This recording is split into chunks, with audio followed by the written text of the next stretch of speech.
नमस्कार दर्शकों, हमारे कार्यक्रम में आपका स्वागत है। इस समय श्रावण मास चल रहा है और श्रावण मास में द्वादश ज्योतिर्लिंगों के दर्शन का अत्यंत शुभ फल माना गया है। अब तक मैंने आपको 3 ज्योतिर्लिंगों के बारे में बताया। आज उपस्थित हूँ मैं चौथे ज्योतिर्लिंग ओमकारेश्वर की कथा के साथ।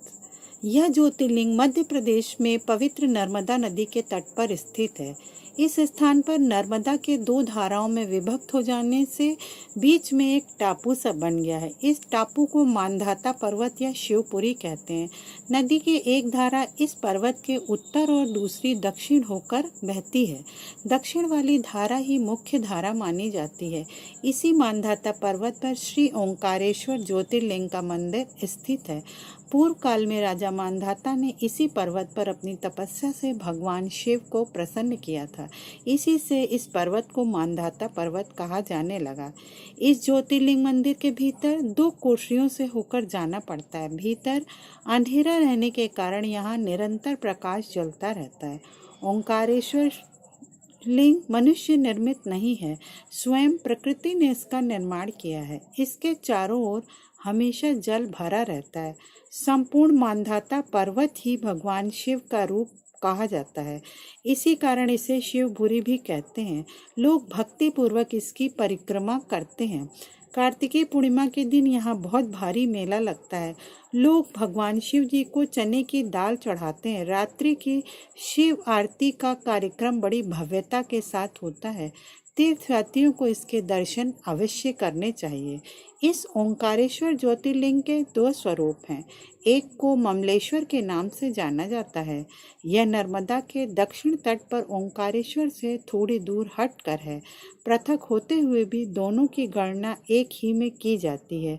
लिंग के 2 स्वरूप होने की कथा पुराणों में इस प्रकार दी गई है। एक बार विंध्य पर्वत ने पार्थिव अर्चना के साथ भगवान शिव की 6 मास तक कठिन उपासना की। उनकी इस उपासना से प्रसन्न होकर भूत भावन शंकर भगवान वहां प्रकट हुए। उन्होंने विंध्य को उनके मनोवांछित वर प्रदान किए। विंध्याचल की इस वर प्राप्ति के अवसर पर वहां बहुत से ऋषिगण और मुनि भी पधारे।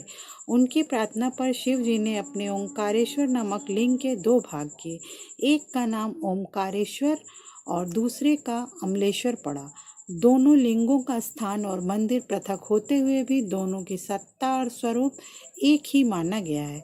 शिव पुराण में इस ज्योतिर्लिंग की महिमा का विस्तार से वर्णन किया गया है।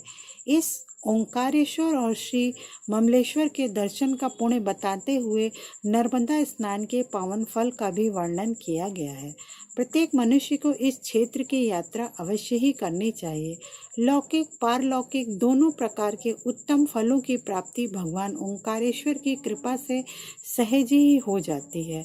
अर्थ धर्म काम मोक्ष के सभी साधन उसके लिए सहज ही सुलभ हो जाते हैं। अंततः उसे लोकेश्वर महादेव भगवान शिव के परम धाम की प्राप्ति भी हो जाती है। भगवान शिव तो भक्तों पर अकारण ही कृपा करने वाले हैं। फिर जो लोग यहाँ आकर उनके दर्शन करते हैं, उनके सौभाग्य के विषय में कहना ही क्या। उनके लिए तो सभी प्रकार के उत्तम पुण्य मार्ग सदा सदा के लिए खुल जाते हैं। तो दर्शकों, ये थी ओंकारेश्वर महादेव की कथा। आपको अगर हमारा वीडियो पसंद आया हो तो उसे लाइक और शेयर अवश्य करें। अगले कार्यक्रम में मैं फिर ज्योतिर्लिंग के 5वें स्वरूप के साथ फिर उपस्थित होंगे। तब तक के लिए भगवान भोलेनाथ की कृपा आप सब पर बनी रहे। जय भोलेनाथ, जय ओंकारेश्वर महादेव की जय।